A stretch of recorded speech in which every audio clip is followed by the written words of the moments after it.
Let's say you have a browser here. Okay, your computer. Okay, how it connects with you? There is a server, that is web server. Okay. And you are accessing a website from this computer. So how by opening a browser, you are accessing your Moodle, a Gmail, or a Facebook, anything. How this server is this client? We call it as a web client. So what are the web clients that we use to access websites?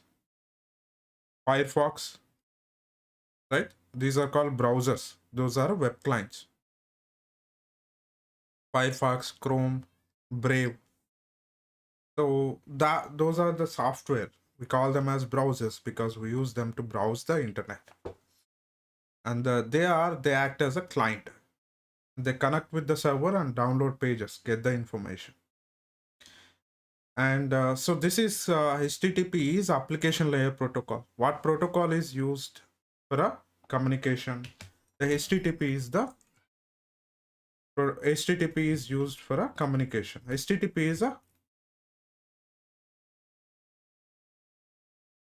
is application layer protocol. If you look at the HTTP, so there are different protocols in a. Well, let's say TCP, IP stack, or OSI model.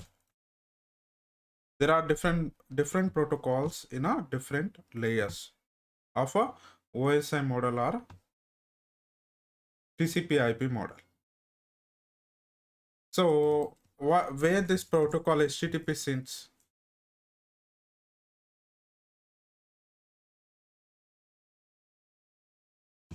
So here is a HTTP. So you have a SMTP. So in a OSI model or TCP IP model, we have, you see here, application presentation and session layer. So we have FTP, DNS, and POP3 and IMAP and HTTP. They all are application layer protocols. And the transport layer, we have TCP, UDP, and network layer that takes care of routing and all, data link layer.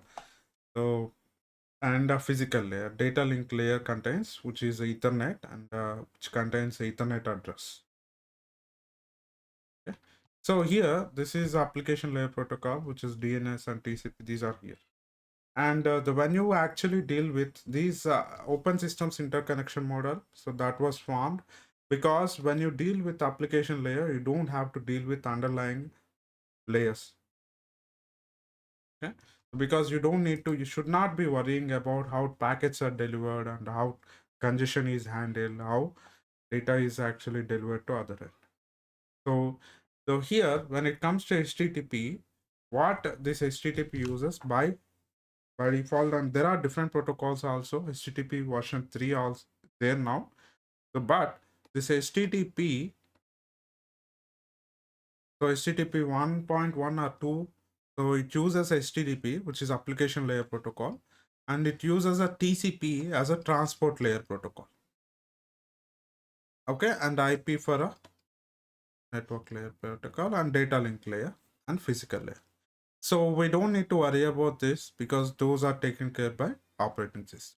So HTTP, how HTTP works, it uses the transport layer TCP as a transport protocol. And what is difference between TCP and UDP? TCP is a connection oriented and UDP is connection less protocol. So it establishes the pseudo tunnel or imaginary tunnel through which actually data is transfers between different nodes. So we're not talking about this, how HTTP works here, but so HTTP, what HTTP protocol, what is a protocol means? Protocol means three things: syntax, semantics, and timing.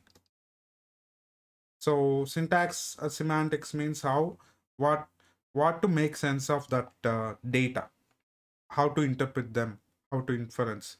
That is about semantics. The syntax is how data is structured and all. And timing, when to send and when not, when to how much delay and when to send a reply and all. Okay. So how HTTP is actually formulated? It is contain two things.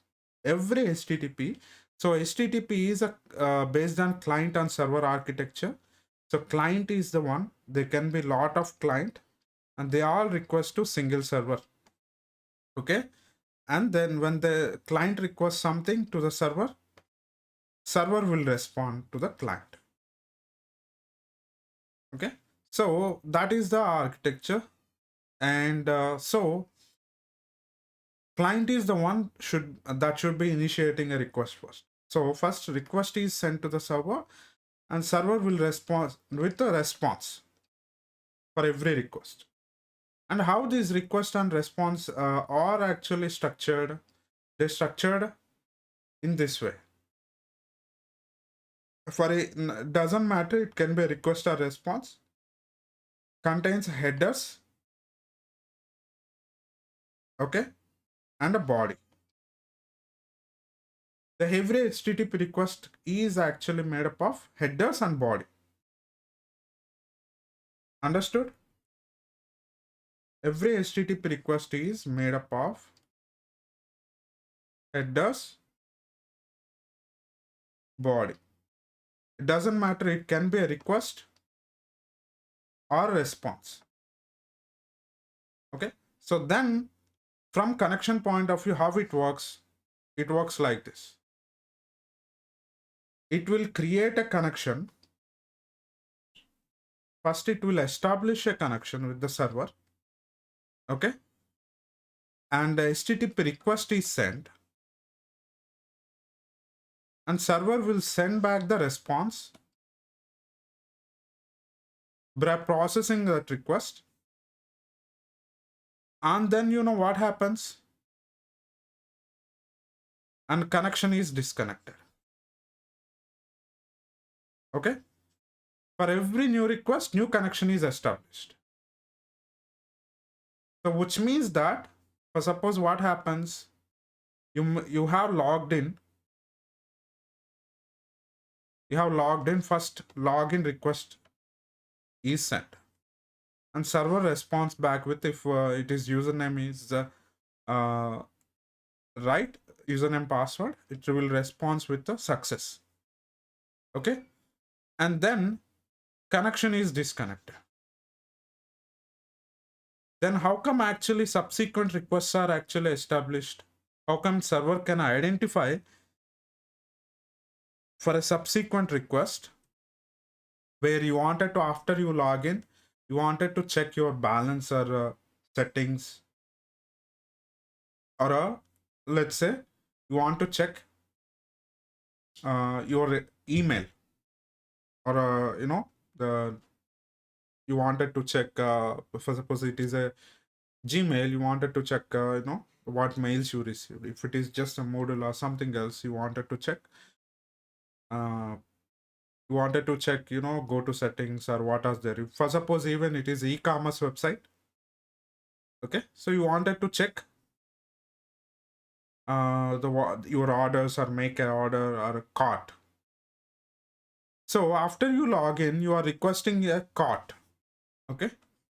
So cart. But how come server knows that out of millions of users, out of hundreds of users, this is coming from particular user? How come server is able to identify? Because the connection is not maintained. Okay. So I'll give you an analogy here.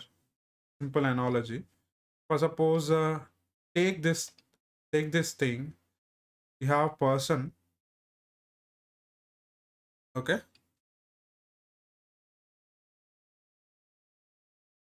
And he's let's say he's talking with a different person. Okay. So made a call.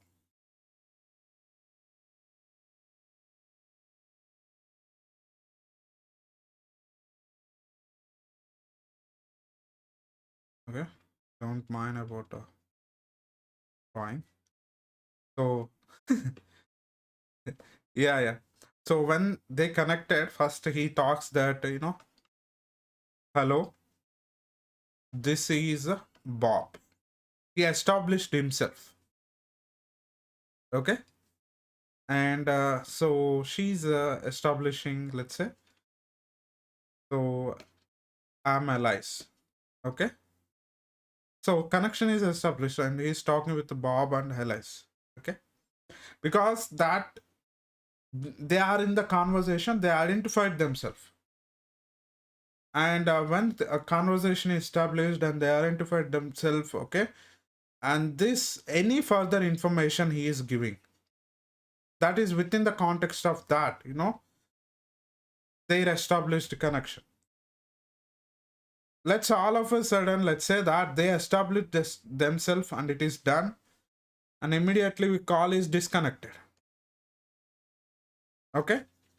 And they are talking about something and they wanted to continue, and let's say after calling, let's say imagine every time he calls, he doesn't use the same number.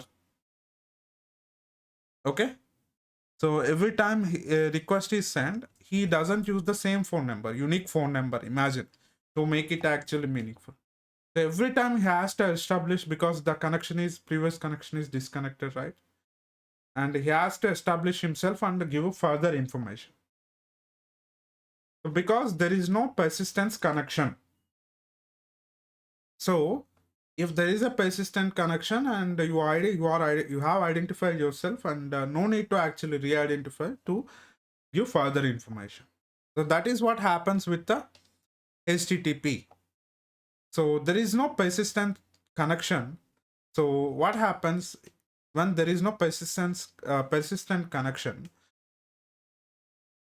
It is not possible. For every time you don't have to introduce yourself, and for subsequent calls, if there is a mechanism for you to actually to identify yourself, if there is a mechanism, so without actually renegotiating and identifying everything yourself, going with the get request and login and all, so for that mechanism we use something called cookies, because HTTP is a connectionless protocol and it works like that. When request is made, connection is established with the server, and request is served. When request is served, connection is disconnected. So for a subsequent calls, we client uses what is cookie? What is cookie? Cookie is a special file or token. Okay, special file or token, or a special file or token or information. So that is stored in a client. Okay, where it is stored, who will give? When particular connection is established, server sets that cookie. Server sends that cookie back to the client when you log in. And what client does, client stores that cookie in a local storage associated with a particular domain. For suppose if you log into Google, so Google will send a set cookie header, and then client will store that cookie and will send that cookie for subsequent calls, for every subsequent call made, in a header. Okay, so remember, so there are two parts of the HTTP. We have headers, and headers and body are separated by slash or slash and new line, and then body. What body can contain? Body can contain HTML, XML, just a text, or a JSON. Do you get it? And the headers has a particular structure, which is just a header name and a colon header value. This is a very standard structure for for headers is used. So during this, with the what is headers, and with the help of headers only, this client and server exchange the metadata, such as a cookie and a language, okay, and user agent and a catch. So all those things, that information is exchanged with these headers. So client sends some information related to particular request, and what body, content type is the header used to describe what content this request, HTTP request, is carrying to the server. And content length is actually used when server responded with a file. How come client knows that how much it is downloaded? Because it will download byte by byte, and will check against the content length. So that is a header used by server, and all those headers are just key value pairs. So what are the different requests? And requests, request is always the client to make. The client will make the request and server will respond. That there are different requests to make. What the requests can be of different uh, types, based on the web or HTTP method. So what are those? Those are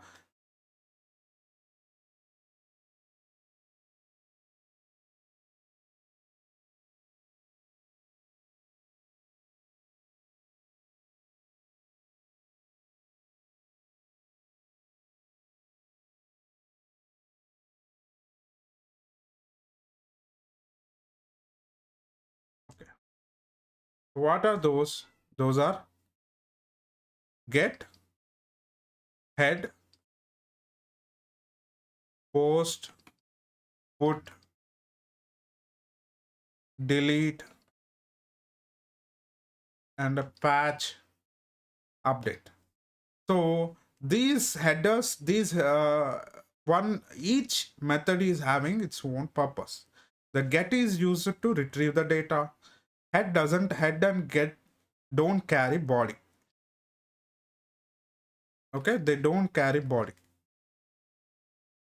Okay, though they don't carry body. So they only contains headers. Got it? And we call them as a these are all called as safe methods, because and for a get and a head, you should not use them to actually modify resources on server. And post is used to create. Okay, what is CRUD? CRUD?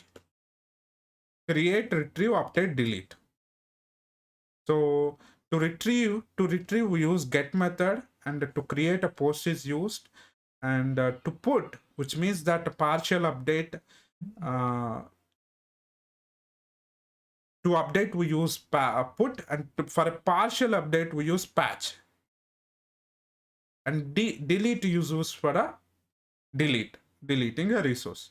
And all these are required to carry a body, which means that they all carry a HTTP body.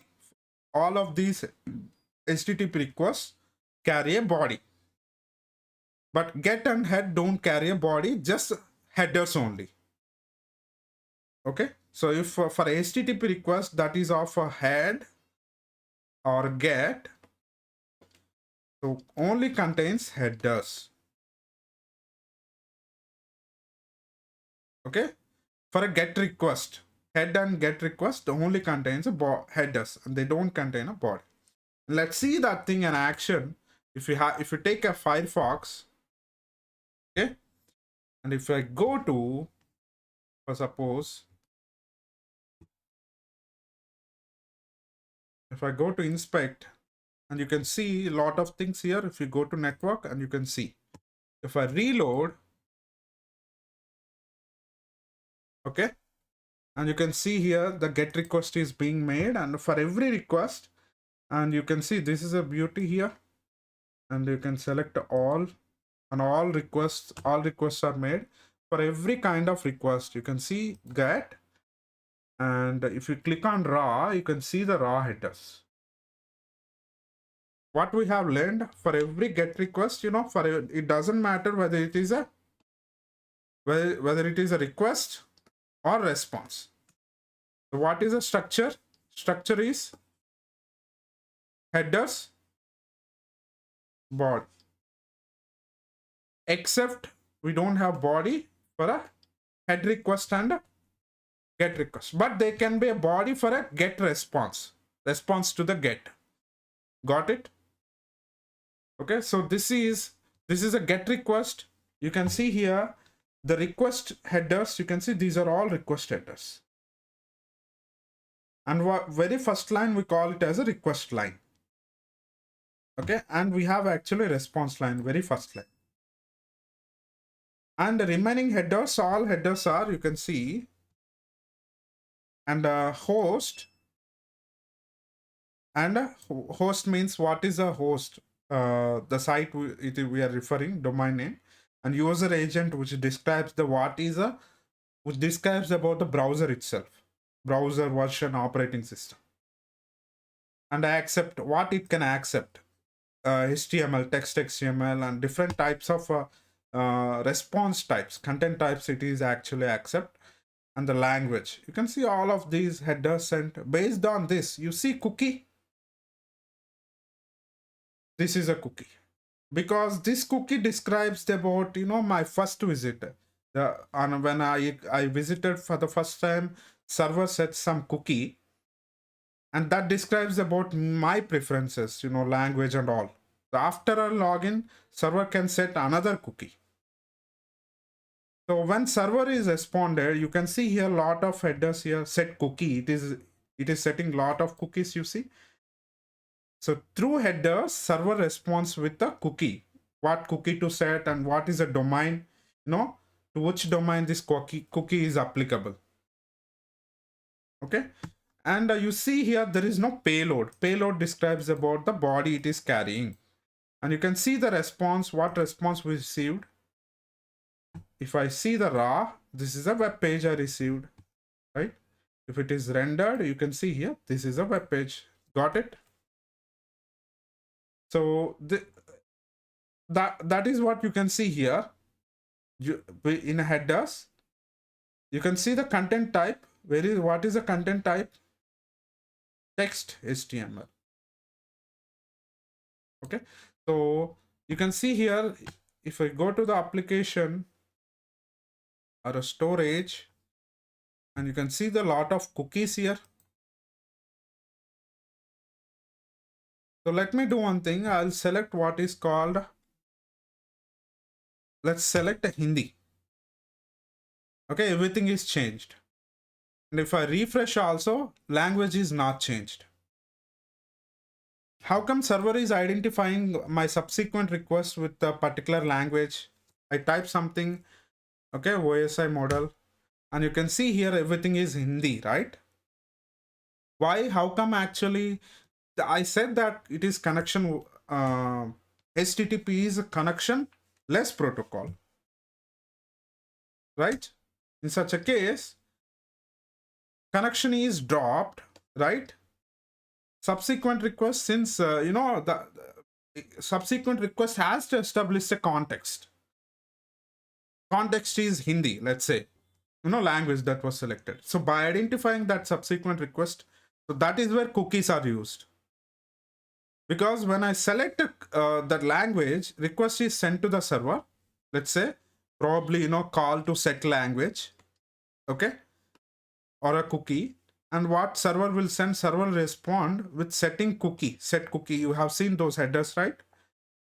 A very particular, that represents a small file or a text or a token, and that is used on server side to map preferences or authenticate. So you know that technically, if you can actually, there is a call, session hijacking attack, cookie stealing. So those attacks, technically, if you actually, someone logged in, even if you log into the bank website, the bank website sets a cookie. Technically, if you hacker actually stealing that cookie, doesn't require any username, password. If he ingests that cookie to his browser, he can simply immediately he is logged in and he can navigate. Okay, he can navigate and he can do all. So that different attacks involves,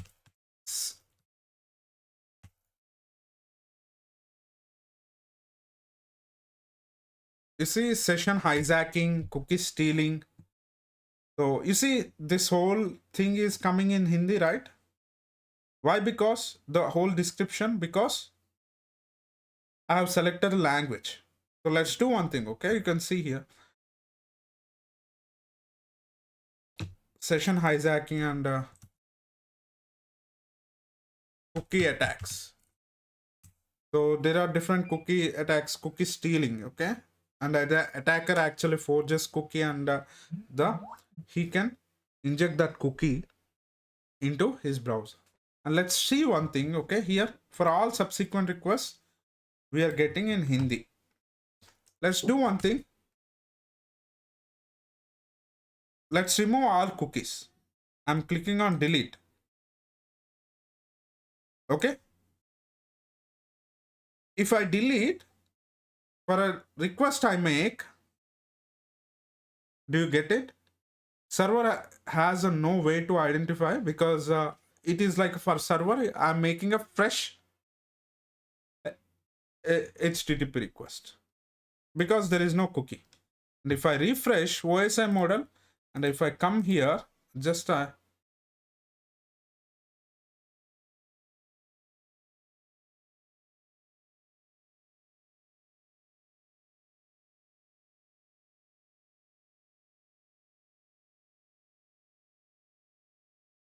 and there is a language. If language is actually specified in a query itself,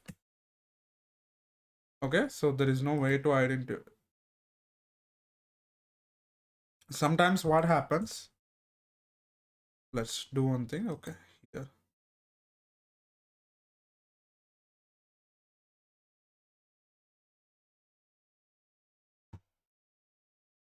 And I remove this also.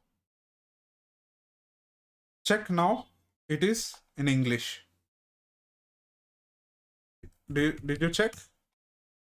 Everything is in English. Why? Because,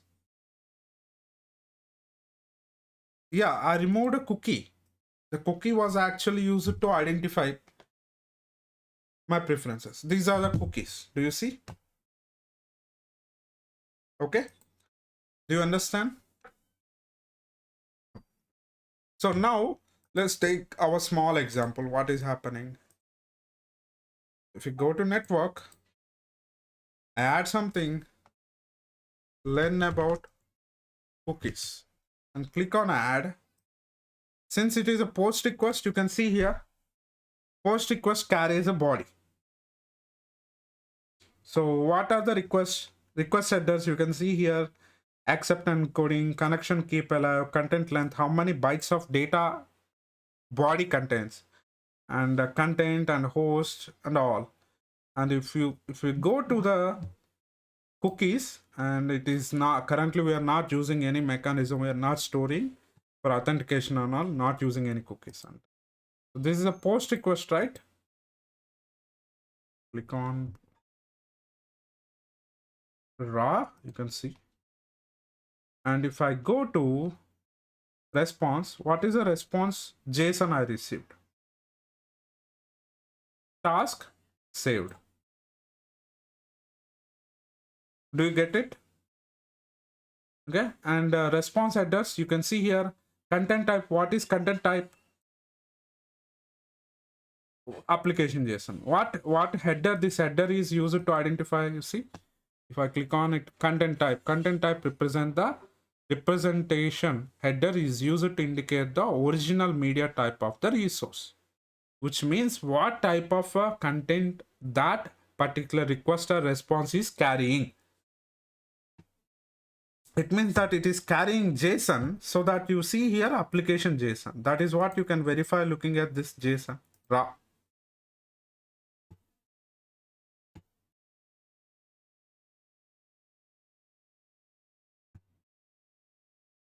If I go to the request, you can see here what body it is carrying. JSON, title and due date. this is what we are sending. We call it as payload. Payload means that uh, payload means the body or content that request is carrying. Okay, so this body is also called sometimes payload. Okay, just like if you see rockets that we fire up to the space, okay, and this rocket, right, what we call this as payload, right? This whole thing is fuel. Just I'm giving a comparison. What rocket is carrying, we call it as a payload. Likewise, you know what HTTP request is carrying, we call it as the body is also referred as a payload. So that is a payload. You can see here the len about cookies. And when you click on delete, what you wanted to send to the same, what is a resource? The task, we call it as a task. We call it as a path or a resource. So URL structure, if you go, just let's re-educate yourself with the URL structure. URL contains many components. That contains HTTP, we call it as a protocol or scheme, and then subdomain, domain, and we call it as a path or page. You see, we call it as a subfolder. This is the path. This has some many names: subfolder, resource, path. From the end of the domain, so whatever comes after the slash, which is a complete path, and anything comes after the question mark, we call it as a query string. Anything that comes after the hash, we call it as a fragment. URL fragment. So here, and here are the different HTTP methods: post, get, put, patch, delete. And what post is used to create a resource. The CRUD stands for create, retrieve, update, delete. And get is used to retrieve, patch is to update or replace, and sorry, put is to update, replace, patch is to update, modify, delete is delete. And here in this request, if you see, we are sending a post to create. And you wanted to send to same path or resource. Instead of post, we need to send the delete method. So how it is done, if you go to the same browser, if you go to the application, if you go to debugger, click on index, and you can see the source. Where are we sending you here? Here you can see the code. And when you click on add task, init data, show tasks, and here is the create task. And what request we are sending? Post. Same thing, but for a delete to same URL we have to send, but instead of post, we send the request with method delete. So that is what called REST API, RESTful service and REST API, which stands for using these different HTTP methods for the purpose they are created for. Okay, so HTTP REST API, REST stands for Representation State Transfer Protocol, so which means that using HTTP webs appropriately, what they are created for, what they are meaningful for. That is, get is to retrieve, and post is to create, put is to replace, update, patch is to update, and delete is to delete. Okay, so you can see here HTTP webs comprise major portion of uniform interface constraints, provides the primarily or most commonly used HTTP webs. These are HTTP webs, and these correspond to create, read, update, or delete respectively.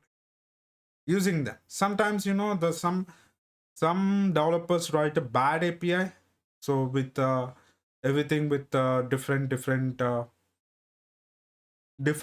paths to instead of to create a task, create hyphen task, different URLs. Delete task, delete hyphen task. Instead of that, let's have it just task as a resource and use different methods. Do you get it? For suppose, let's see, Stripe is a gateway.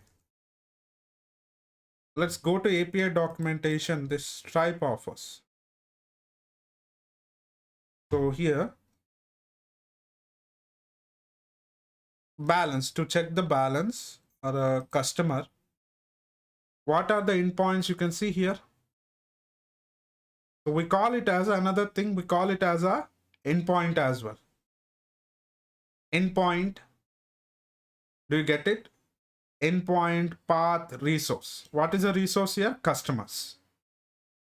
Get is to retrieve the customer, providing a customer ID, particular customer. Post is to create, delete is to delete the customer. Get customers will provide the list of all customers. Okay, and you can see here the example JSON we receive.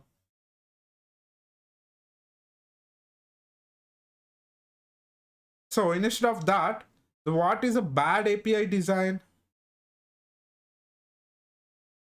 Bad API, and what is a bad API design? To create a customer, just like, create a customer, to delete the customer, delete customer, right?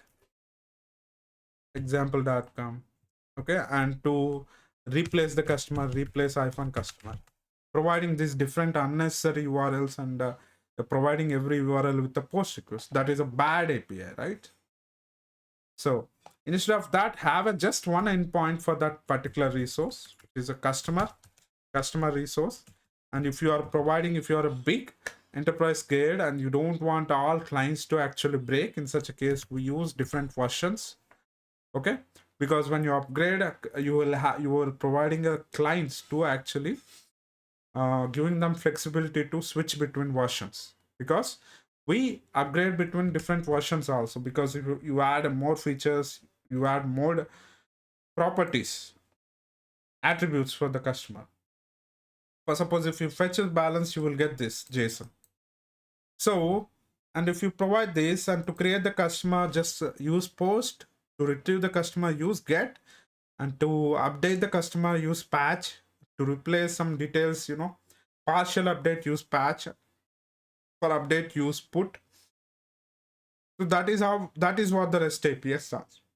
Using these HTTP verbs and for the inappropriate manner. What is RESTful JSON API, which is using JSON for a communication and using these HTTP verbs properly. And so finally, last but not least, you should never actually, when you are writing backends, you should never change or make changes, unsafe changes with a GET request. Because in such a case, actually, some hacker can actually simply provide what browsers restrict these safe methods. What are safe methods? These are called, you see here, the post is these methods, not, post, put, delete, patch. Okay, post is in fact, actually, you can send a post request without JavaScript as well. Okay, so you don't want to actually make changes to the resources on server side just by using GET request. Okay.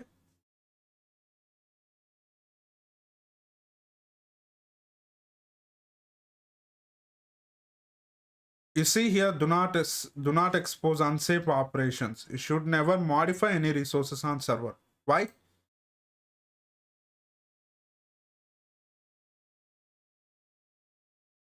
Why is that? Why? Because cross CSRF attacks, cross-site request forgery, are possible if you just use actually GET request to modify resources on server.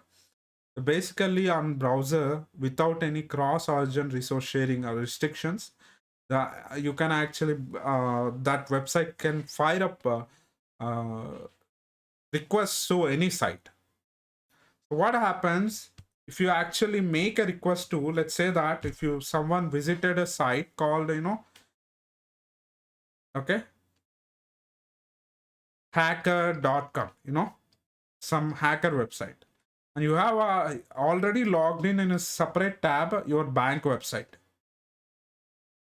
So if this bank website is not using best practices and using get request to modify resources to send funds or something like that, so basically these all different methods can't actually make using JavaScript. You can't make a request. You can't send requests using JavaScript. You can't send requests to other origins, which means other websites.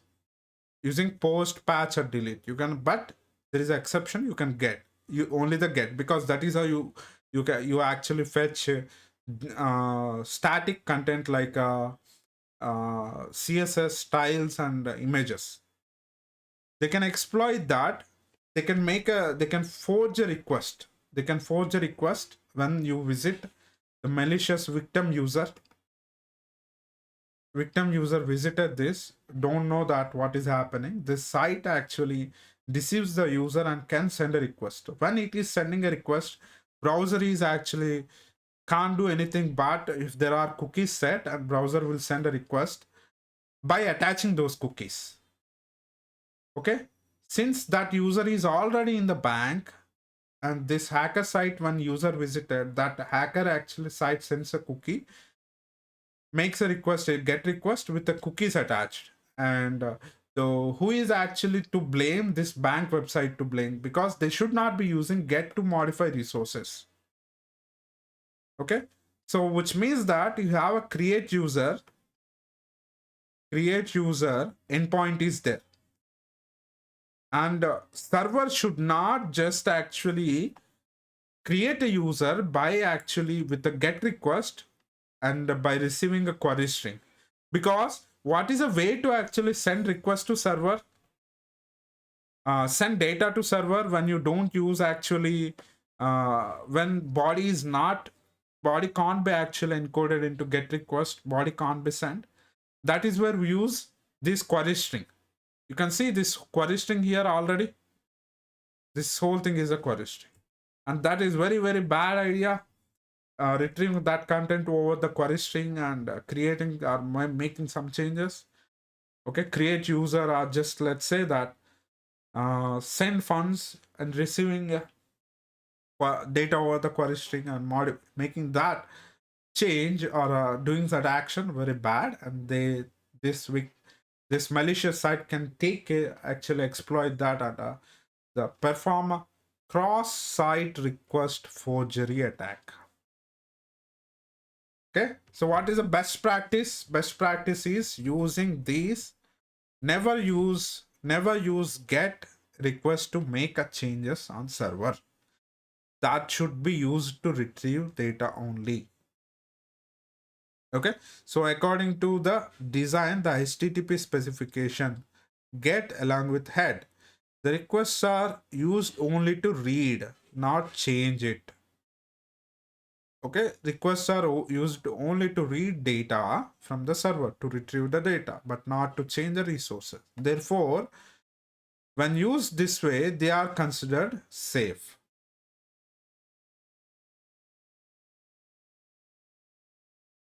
So that is why without risk they can be actually called. So without actually having any problem of actually data corrupted, or data is changed on.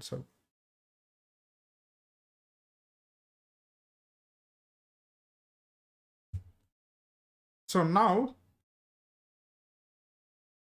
do you understand what are the things you have learned? Cookies, what are cookies, and how to use different HTTP verbs, and how the HTTP works. Basically contains header and body, and for debugging you can see, and we have seen that cookies in action. Let's do a simple experiment here. If I go to any site, let's say, um, tell me any site,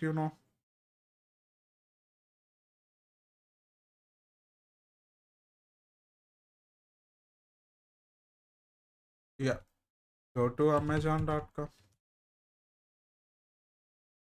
Okay, and change, click on this one,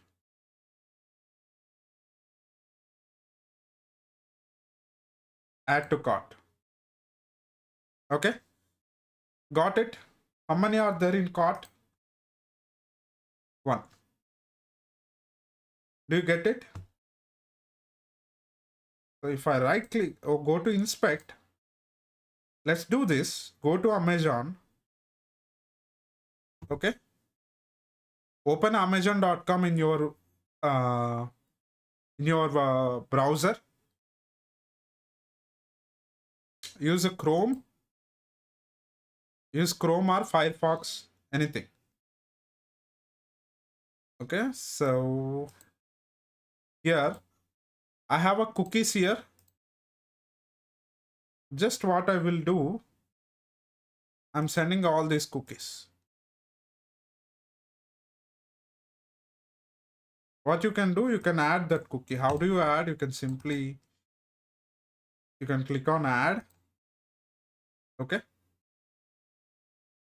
and that cookie ID, you see, you can click on add. Okay. Oh, I removed some cookie. Just wait.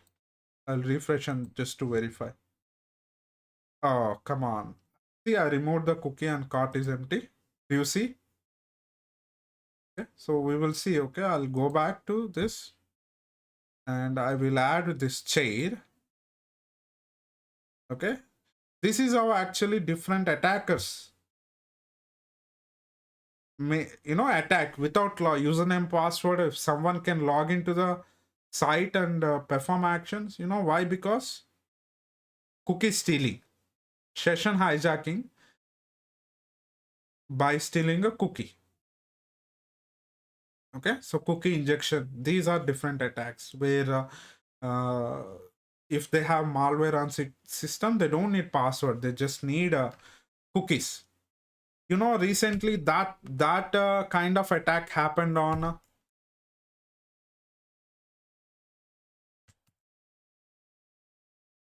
check this, Linux Explained, Linux Tech Tips. This one, check later. How come actually their whole actually YouTube channel got deleted, and with that is actually overtaken, hijacked by some hackers without password. Okay, and they started uploading Elon Musk videos recently, very recently, couple of months back.